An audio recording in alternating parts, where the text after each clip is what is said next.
नमस्कार सभी दर्शकों का एमपी तक के इस लाइव में स्वागत है। मैं हूं आप लोगों के साथ आकांक्षा ठाकुर। मध्य प्रदेश में जैसे जैसे विधानसभा चुनाव नजदीक आते जा रहे हैं वैसे वैसे आपको बता दें कि चुनावी सरगर्मी जो है वो भी लगातार प्रदेश में बढ़ रही है।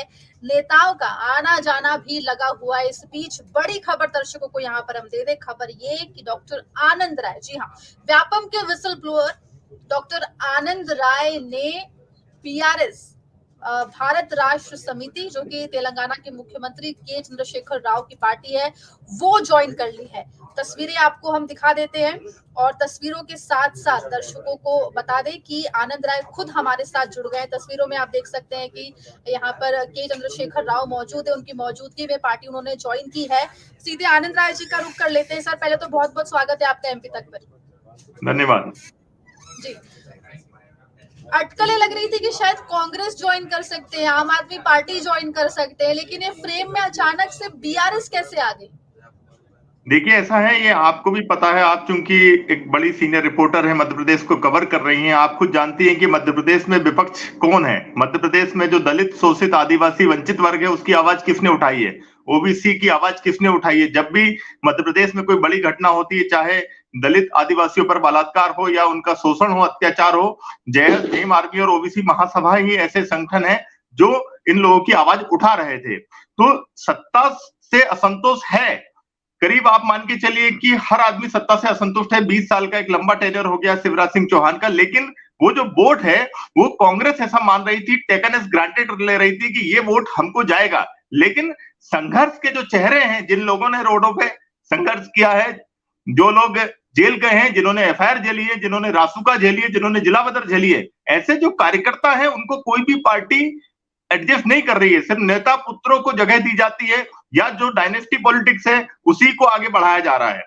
तो चूंकि भारतीय जनता पार्टी से तो हम लोग इतना लंबे समय से हम लोग लड़ रहे हैं और कांग्रेस नए लोगों को स्पेस देने को तैयार नहीं है, तो बीआरएस हमारे सामने एक बहुत अच्छा विकल्प था। मेरी आज बात हुई है यहाँ पर केसीआर जी से, उसके पहले जो कविता जी से, उनसे भी मेरी बात हुई थी। और हमारे जो जैस संगठन के जो सीनियर लोग हैं, जो जैस के फाउंडर हैं, जैस के राष्ट्रीय अध्यक्ष लोकेश मुजालदा, जैस की जो महिला विंग की अध्यक्ष सीमा वास्किले जी, लाल सिंह बर्मन, रामदेव काकोड़िया, ऐसे करीब 10 से 11 जैस के जो सीनियर लीडर्स हैं, उनकी भी बड़ी लंबी चर्चा हुई। हम लोगों ने यहाँ जो विकास कार्य है, खासकर आदिवासियों के ऊपर, दलितों के ऊपर, जो स्कूल्स हैं जो वो काम कर रहे हैं, पिछले 3 महीने से हम उनकी योजनाएं जमीन पर जाकर हमने देखी किस तरीके से यहाँ आदिवासी दलितों को सम्मान दिया जा रहा है।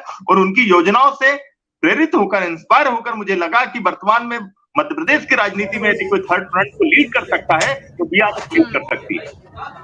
जी, तो बीआरएस जो है आपने ज्वाइन किया, जैसा कि आपने यहाँ पर, लेकिन एक बड़ा सवाल, आगे सवाल तो मेरे खैर कही है, लेकिन एक जो सवाल है वो ये कि आनंद राय जयस में है या उससे अलग हो चुके हैं? नहीं, जैस एक सामाजिक संगठन है और चूंकि जैस के सारे नेता, जैस का जो पूरा थिंक टैंक है, जैस के जो फाउंडर लीडर्स हैं, वो भी हमारे साथ थे। उनकी कंसेंट से मैंने ये ज्वाइन किया है और मैं इतने सालों से जैस के साथ काम कर रहा हूँ। जैस कोई राजनीतिक पार्टी नहीं है। जैस का एक जो गुट है, उसमें जो डॉक्टर हीरा लाबा है, वो कांग्रेस पार्टी से एमएलए हैं, तो जाहिर सी बात है उनका इंक्लिनेशन कांग्रेस की तरफ होगा। लेकिन जैस का जो दूसरा धड़ा है, जो कि मूल जैस है, हम लोगों ने 16 तारीख को जैस स्थापना दिवस भोपाल में मनाया था। आपको पता होगा कि हजारों लोग वहां पहुंचे थे, पूरे 10 राज्यों से अधिक लोग थे। तो वो जो पूरा धड़ा है, वो जो मूल लोग हैं, वो सब कहीं ना कहीं मेरे साथ हैं और उन सब लोगों को भी यहाँ लाया गया था। उन सब लोगों ने भी यहाँ की सारी योजनाएं, सारा काम देखा और जब उनकी तरफ से हरी झंडी मिली कि हाँ आप लोग ज्वाइन कर सकते हैं, तब जाके मैंने इस बीआरएस पार्टी को ज्वाइन किया है। ठीक है, तो देखिए बीआरएस को आपने ज्वाइन किया है, तो क्या ये माना जाए कि अब डॉक्टर हीरालाल अलावा जो है वो 2023 के विधानसभा चुनाव में चुनावी मैदान में उतरेंगे? बीआरएस भी 2023 में विधानसभा में उतरेगी चुनाव में? देखिए, हम मध्य प्रदेश के अंदर खासकर जो ओबीसी महासभा है, भीम आर्मी है, जैस के जो लीडर हैं, जो पंचायत चुनाव में जिन्होंने अच्छा परफॉर्म किया है, जो लोग स्वतंत्र नेतृत्व करना चाहते हैं या जिनको राजनीतिक पार्टियां जगह नहीं दे रही हैं, डायनेस्टी रूल के कारण नेता पुत्रों को आगे बढ़ाया जा रहा है, उन सभी सीटों पर जो भी टैलेंटेड लड़के हैं, मैं आपके चैनल के माध्यम से आह्वान करता हूं कि वो सब लोग आए और बीआरएस ज्वाइन करें। हम लोग उनको विधायक बनाएंगे और हम लोग मध्य प्रदेश के अंदर पहला आदिवासी मुख्यमंत्री देने जा रहे हैं और हमने पहले भी बोला था कि हम तीसरा विकल्प देंगे, और आज हम लोगों ने तय किया कि तीसरा विकल्प का जो चेहरा होगा वो बीआरएस होगा, और हम लोग मध्य प्रदेश में सरकार बनाने जा रहे हैं। ठीक है, तो बीआरएस कितनी सीटों पर चुनाव लड़ेगी, रणनीति पर भी बिल्कुल बातचीत हुई होगी, आज आपने ज्वाइन भी कर लिया है। बीआरएस पूरी 230 सीटों पर चुनाव लड़ेगी और दमदारी से चुनाव लड़ेगी। ऑलरेडी हम लोग पिछले 3 महीने से अलग अलग विधानसभाओं में प्रोफाइलिंग कर रहे थे कि कहां से किसको लड़ाया जाना चाहिए। एक स्क्रीनिंग प्राथमिक रूप से स्क्रीनिंग हो चुकी है, और विंध्य क्षेत्र से भी जो बुद्धिसन पटेल है उनको बीआरएस का सहयोगी बनाया गया है। वो कुर्मी समाज से आते हैं, महाभोल है, भूतपूर्व सांसद है।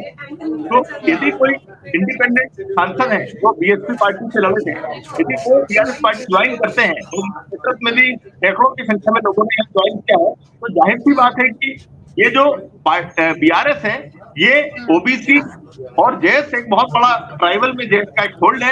यदि जैस का समर्थन मिलता है, और यदि हम जो दलित वर्ग के जो यंग लीडर्स हैं, खासकर हमारी पार्टी में अधिकतर जो लोग हैं वो 40 साल के नीचे के जो युवा हैं, यंग टैलेंटेड जो लड़के हैं, जो पिछले 10-20 साल से सड़कों पर जो संघर्ष कर रहे थे। मैं आपकी चैनल के माध्यम से पूछना चाहता हूँ कि आपको कमलनाथ जी कब संघर्ष करते दिखे, कब उनको पुलिस ने कभी लाठी मारी, कब वो जेल गए, कब उनपे एक भी एफआईआर हुई? तो जिस आदमी ने सड़क पे संघर्ष नहीं किया उसके हाथ में मध्य प्रदेश की कमान कैसे सौंप देंगे? हम जो लोग हैं, हमने संघर्ष किया, हमने जेल काटी है, हम लोगों ने एफआईआर खुली है, हम लोगों ने जमीन पर संघर्ष किया है। तो जाहिर सी बात है जो संघर्ष करेगा जनता उसी को अपना वोट देगी। जो शासन से जो असंतुष्ट लोग हैं, सरकार से जो अनसेटिस्फाइड लोग हैं, वो पूरा वोट हमको मिलेगा और हम सरकार बनाने जा रहे हैं। जी बिल्कुल, तो देखिए सरकार बनाने जा रहे हैं, बड़ा दावा। और बीआरएस बिल्कुल तीसरा मोर्चा जो है उसकी अगर हम बात करें राष्ट्रीय लेवल पर भी, तो केसीआर के बयान लगातार सामने आए हैं। 24 को लेकर भी बड़ी सारी बातें केसीआर कर चुके हैं, और अब मध्य प्रदेश को लेकर आप जो है यहाँ पे बोल रहे हैं। अटकलें लग रही थी कि कांग्रेस में आप जा सकते हैं। सीएम शिवराज सिंह चौहान को लेके भी कहा था कि अगर मौका मिलेगा तो बुधनी से चुनाव भी लड़ूंगा। तो क्या माना जाए कि बीआरएस के चिन्ह पर बुधनी से चुनाव लड़ सकते हैं आप?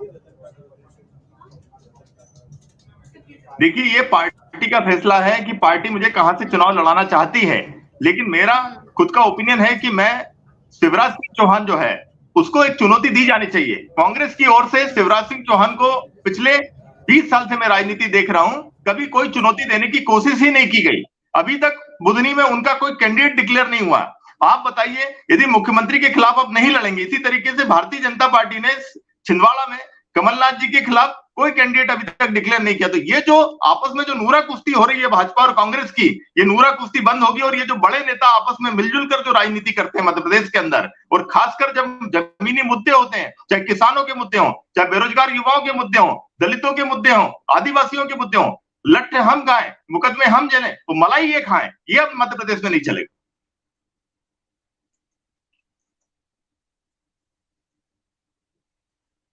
जिस तरीके से आप कह रहे हैं कि पार्टी जहां से बोलेगी वहां चुनाव लड़ेंगे, तो बुधनी एक ऑप्शन हो सकता है क्या आपके लिए? देखिए, पार्टी के जो टॉप रणनीतिकार हैं, जिस तरीके से आपने प्रशांत किशोर का नाम सुना होगा, उसी तरीके से यहाँ तेलंगाना में, आंध्र प्रदेश में एक रंजीत है आरके, वो एक बड़े चुनावी रणनीतिकार हैं। वो पिछले 1 साल से मध्य प्रदेश की सीटों पर एनालिसिस करके पूरा उनकी तैयारी है कि कहां से किस जाति का कितना वोट है, कहां कौन जीत सकता है, ये पूरा स्टडी की हुई है। पूरी प्लानिंग के साथ हम लोग तैयारी कर रहे हैं।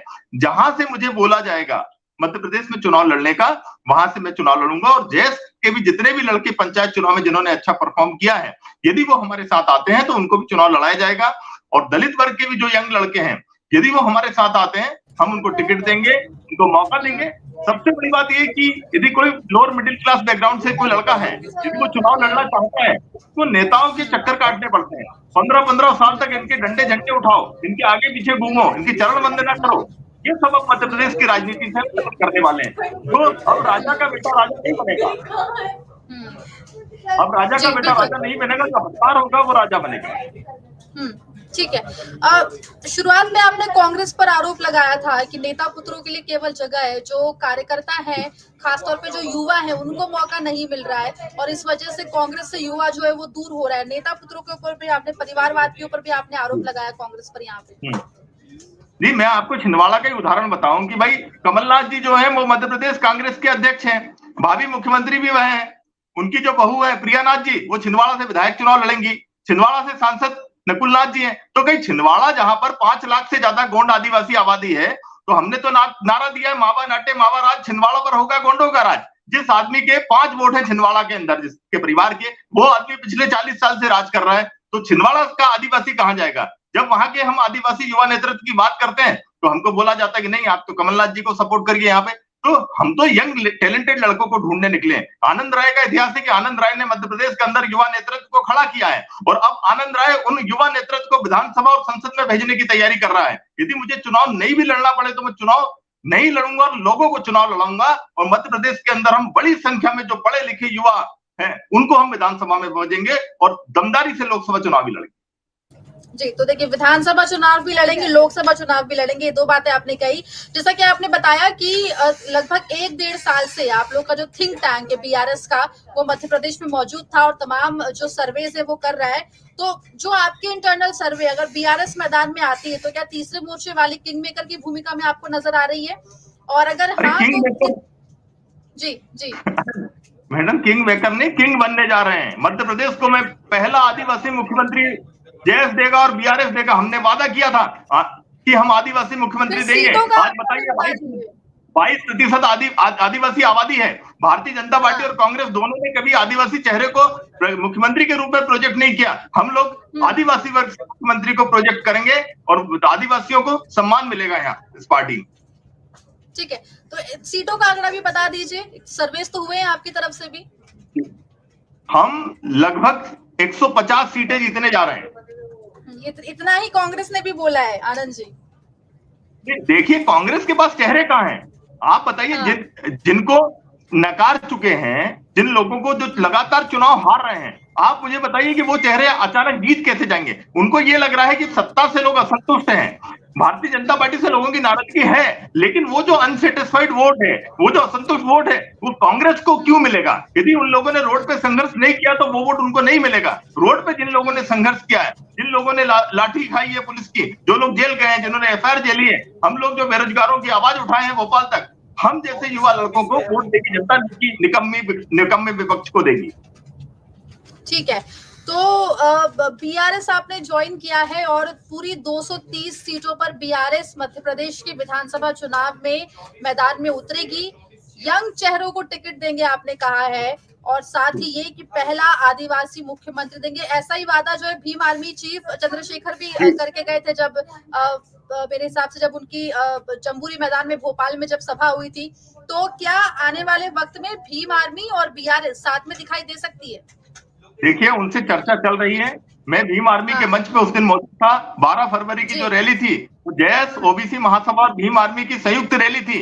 और आपको भी पता होगा कि मध्य प्रदेश के इतिहास में इतनी बड़ी रैली मोदी जी भी नहीं कर पाए हैं। 2.5 लाख से ज्यादा युवा उस दिन थे, अधिकतर युवा उस दिन थे। कोई भी ओल्ड एज के लोग आपको बहुत कम दिखे होंगे। तो जब इतनी बड़ी रैली हम लोग कर सकते हैं, और जब दलित युवाओं का, ओबीसी युवाओं का, आदिवासी युवाओं का इतना बड़ा आशीर्वाद हमको मिलता है, तो हम मध्य प्रदेश में सरकार भी बनाने जा रहे हैं। भाई चंद्रशेखर रावण जी से भी बात चल रही है, हम लोग एक महागठबंधन बनाएंगे। गोंडवाना गणतंत्र पार्टी, गोंडवाना के युवा, भीम आर्मी के युवा, जेएस के युवा, और जो युवा बुद्धिजीवी हैं, जो अपने बल पे जिला पंचायत चुनाव जीते हैं, जिन्होंने भाजपा कांग्रेस दोनों को हराया है, ऐसे सभी युवाओं को हम लोग मौका देंगे। मध्य प्रदेश के अंदर जितना बड़ा महिला नेतृत्व जेएस ने खड़ा किया है, उतने बड़ी विंग किसी के पास नहीं है। आज हमारे पास कम से कम 50 महिला नेतृत्व है, ऐसी लड़कियां जो चुनाव लड़ती हैं और चुनाव जीतेंगी।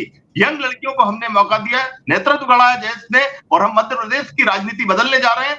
मध्य प्रदेश को सुशासन का राज बनाएंगे। ये जो शिवराज सिंह चौहान ने मध्य प्रदेश की इतनी जो बदनामी की है, व्यापक घोटाला और जो तमाम इतने सारे घोटाले हुए हैं, तो जनता परेशान है, युवा परेशान है। 1 लाख से ज्यादा नौकरियों की बात करते हैं, 4-6 साल से यही कर रहे हैं कि हम 1 लाख नौकरियां देंगे, अभी तक कोई नौकरियां नहीं दी है। तो मध्य प्रदेश का युवा इन दोनों पार्टियों से परेशान है, और अब तीसरा विकल्प मध्य प्रदेश के अंदर हम लेने आ रहे हैं।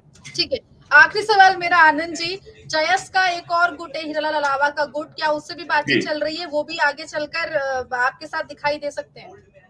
देखिए, कांग्रेस पार्टी हीरा अलावा को टिकट दे सकती है मनावर से, या एक आध और उनके समर्थक को दे सकती है, लेकिन हमको पता है कि हीरा अलावा के साथ जो लोग हैं, जो उनके समर्थक हैं, उनको टिकट नहीं देगी, क्योंकि यदि वो उनको टिकट देगी तो उनके पुराने विधायकों के टिकट उनको काटने होंगे। मैं उदाहरण के लिए बताऊं कि जैसे ये भैंसदेई सीट है, भैंसदेई सीट पे संदीप धुर्वे हमारा जिला पंचायत सदस्य है, वहां पर क्या कांग्रेस अपने मौजूदा विधायक का टिकट काटेगी? क्या नहीं काटेगी।